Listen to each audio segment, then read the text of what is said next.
நான் என்பது பிரபஞ்சம், முடிவு என்பது பிரபஞ்சம், இடைப்பட்ட பொருட்கள் என்பதும் பிரபஞ்சம்.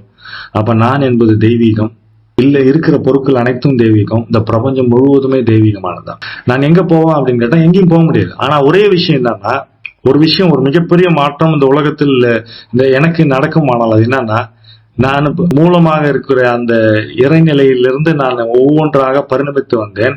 இப்ப உடல்ல மனமாக இருக்கிறேன், எண்ணங்களாக இருக்கிறேன். நான் எண்ணங்களில் உள்ள போய் எண்ணங்களற்ற நிலையில் இருக்கும்போது நான் பிரபஞ்சமாக இருக்கிறேன் என்பதை உணர்வதற்கு சாத்தியக்கூறுகள் இந்த மனிதனுக்கு மட்டும்தான்.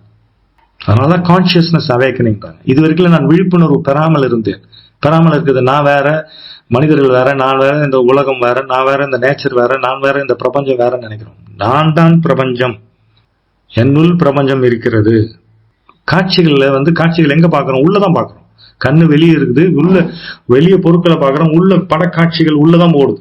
பிரபஞ்சம் தன்னை உணர முடியாது. ஆனா மனிதன் பிரபஞ்சமாக நான் இருக்கிறேன் உணர்ந்து அதை நன்றி பாராட்ட முடியும்.